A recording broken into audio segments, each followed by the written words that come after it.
باللہ من الشیطان الرجیم بسم اللہ الرحمن الرحیم الصلاۃ والسلام علیکہ یا سیدی یا مکی یا مدنی یا رسول اللہ وعلی آلک وصحبک یا حبیب اللہ۔ اسلام کی روشنی سب کے لیے یوٹیوب چینل میں سب کو خوش آمدید کہتا ہوں۔ آقا کریم صلی اللہ تعالیٰ علیہ وآلہ وسلم کی ذات و برکات پر درود و سلام پڑھنے کے بے شمار فضائل۔ آقا کریم پیارے آقا صلی اللہ علیہ وسلم کا فرمان کہ جو کوئی جمعہ کے دن مجھ پر 200 مرتبہ درود پاک پڑھتا ہے، اللہ تبارک و تعالیٰ اس کے 200 سال کے گناہوں کو معاف فرما دیتے ہیں۔ سبحان اللہ، کتنا آسان نسخہ ہے اتنی بڑی عمر کے گناہوں کو بخشوانے کا۔ اللہ تعالیٰ اپنے محبوب سے بہت محبت کرتے ہیں، اس لیے محبوب پہ پڑھا جانے والا درود پاک ثواب سے بھرپور ہے۔ تو سب کو چاہیے کہ پیارے محبوب سے محبت رکھنے والے ہمہ وقت اپنی زبان کو آقا کے اوپر درود و سلام پڑھ کے اپنی زبان کو معطر رکھیں اور ڈھیروں ثواب کمائیں۔ آج کا ہمارا جو ٹاپک ہے وہ جمعۃ المبارک ہے۔ اس کی ویڈیو ایک پہلے ہو چکی ہے اور اب دوسری ویڈیو ہے۔ اس میں اہم فضیلت اور معاملات اور مسائل پر ہم آج انشاءاللہ گفتگو کریں گے۔ اللہ تبارک و تعالی ہم سب کو سننے، سمجھنے، عمل کرنے اور دوسروں تک پہنچانے کی سعادت عطا فرمائے۔ آقا کریم صلی اللہ تعالی علیہ وآلہ وسلم نے ارشاد فرمایا کہ جو اپنے ماں باپ یا دونوں یا کوئی ایک جو فوت ہو چکا ہو، ان کی قبر پہ جمعہ کے دن یعنی ہر جمعہ زیارت کے لیے حاضر ہو اور اللہ تبارک و تعالیٰ سے معافی طلب کرے تو اس کے گناہ بخش دے، اور اللہ تعالیٰ اس کے ماں باپ کے ساتھ بھی اچھا برتاؤ کرنے والا اسے شمار کرے گا۔ تو یہ قبرستان جانے کی ایک فضیلت ہے۔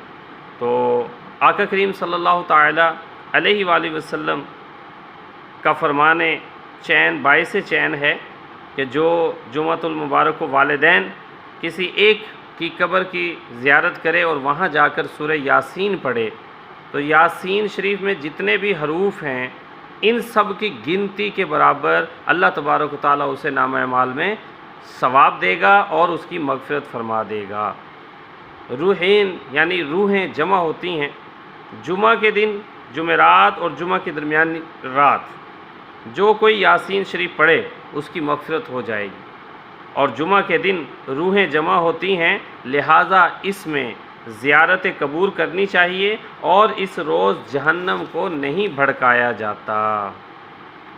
حضرت سیدنا عبداللہ ابن عمر رضی اللہ تعالی عنہ سے مروی ہے کہ پیارے آقا صلی اللہ علیہ وسلم نے ارشاد فرمایا، جو شخص جمعہ کے روز سورہ کہف، سورہ الکہف پڑھے اس کے قدم سے آسمان تک نور بلند ہوگا۔ سبحان اللہ، جو قیامت کو اس کے لیے روشن ہوگا، اور دو جمعوں کے درمیان جو گناہ ہوئے ہیں بخش دیے جائیں گے۔ سورہ الکہف پڑھنے کی نیت کر لیجئے تو انشاءاللہ فیوز و برکات ہی فیوز و برکات ہیں۔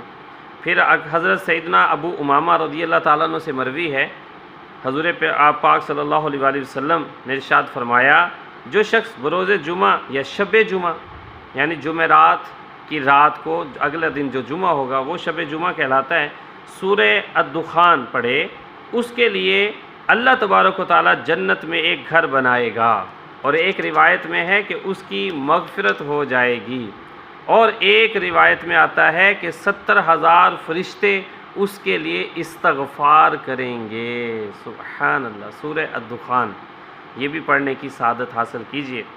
حضرت سیدنا انس بن مالک رضی اللہ تعالیٰ عنہ سے مروی ہے، سلطان دو جہاں شہنشاہ کون و مکان صلی اللہ علیہ وآلہ وسلم کا فرمان ہے، جو شخص جمعہ کے دن نماز فجر سے پہلے 3 بار استغفر اللہ الذی لا الہ الا هو واتوب الیہ یہ پڑھے تو اس کے گناہ بخش دیے جائیں گے، اگرچہ سمندر کی جھاگ سے بھی زیادہ ہوں۔ اللہ اکبر، کتنی چھوٹی سے الفاظ ہیں، یاد کر لیجئے اور یہ پڑھنے کی سعادت حاصل کیجئے فجر سے پہلے، تو انشاءاللہ یہ برکت حاصل ہوگی۔ تو جمعۃ المبارک کے فرض ہونے کی 11 شرائط۔ نمبر 1، شہر میں مقیم ہو، یعنی کہ جس شہر میں وہ رہ رہا ہے وہاں پہ وہ مقیم ہو تو اس پہ جمعہ فرض ہونے کی اس کے اوپر شرط لاگو ہوتی ہے۔ اور صحت یعنی مریض پر جمعہ فرض نہیں۔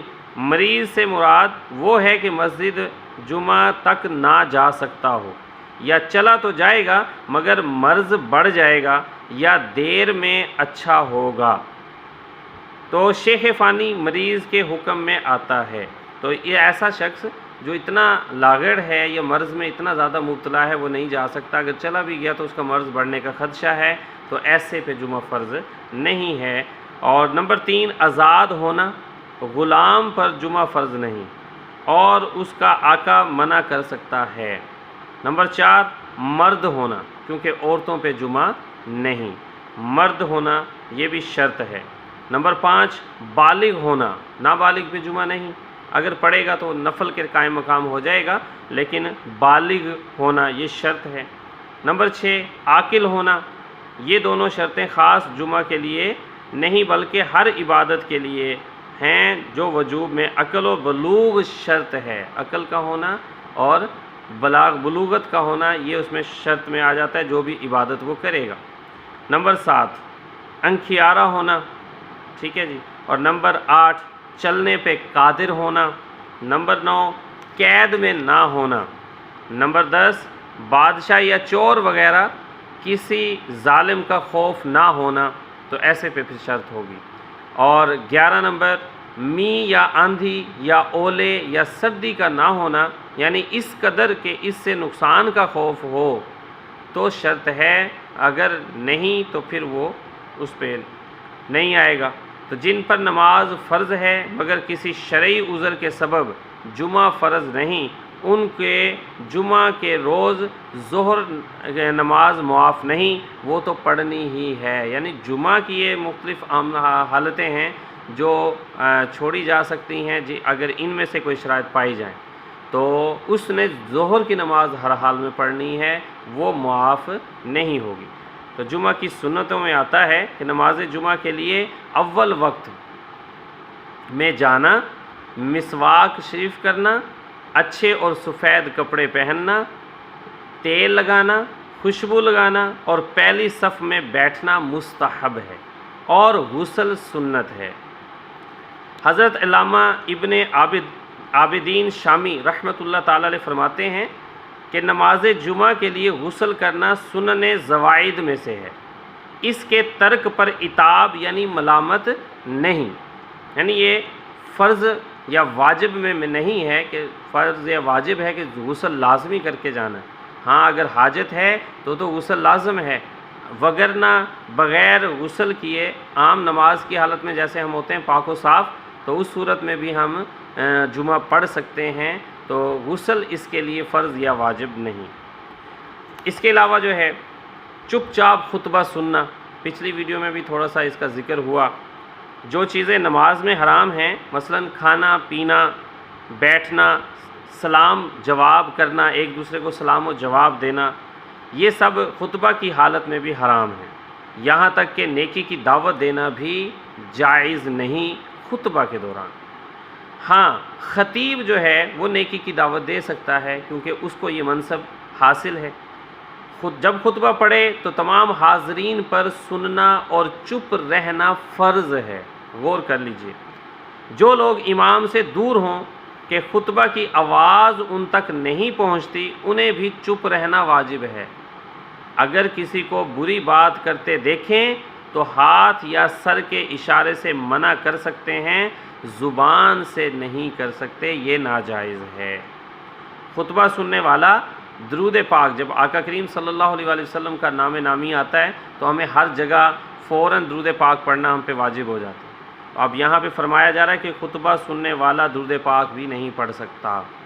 پھر اس میں آگے سنیے، سرکار مدینہ راحت قلب و سینہ صلی اللہ تعالیٰ علیہ وسلم کا نام پاک جب خطیب نے لیا تو حاضرین دل میں درود پاک پڑھ سکتے ہیں، زبان سے پڑھنے کی اس وقت بھی اجازت نہیں۔ یوں ہی صحابہ اکرام علیہم رضوان کے ذکر پر اور اس وقت رضی اللہ تعالیٰ عنہ بھی ان کے اوپر لازم نہیں، زبان سے نہیں کہہ سکتے، اس کی اجازت نہیں ہے۔ اور خطبہ جمعہ کے علاوہ اور خطبوں کا سننا بھی واجب ہے، جیسا کہ خطبہ عیدین، جیسے ہمارے عید الفطر اور عید الاضحیٰ کا خطبے ہوتے ہیں وہ، اور نکاح پہ جب خطبہ ہو رہا ہوتا ہے، اس پہ بھی غور کر لیجئے کہ اکثر لوگ نکاح میں خطبہ ہو رہا ہوتا ہے اور پیچھے سارے اپنی باتوں میں گم ہوتے ہیں، تو یہ خیال رکھیں کہ ان خطبوں کا سننا بھی واجب ہے۔ اسی طرح خطبے کے جو ساتھ مزید مدنی پھول وہ حاضر خدمت۔ حدیث پاک میں ہے کہ جس نے خطبہ جمعہ کے دن لوگوں کی گردنیں پھلانگ کر آگے جانے کی کوشش کی، اس نے جہنم کی طرف پل بنایا۔ جہاں جگہ ملے وہاں بیٹھ جائیں، یا تو کوشش کریں پہلے آئیں تاکہ آگے آپ کو جگہ ملے، وگرنہ جہاں جگہ مل رہی ہے وہیں پہ بیٹھ جائیں۔ اسی طرح اس کے علاوہ ایک معنی یہ ہے کہ ان پر چڑھ کر لوگ جہنم میں داخل ہوں گے، وعید ہے یہ۔ نمبر 2، خطیب کی طرف منہ کر کے بیٹھنا سنت صحابہ ہے۔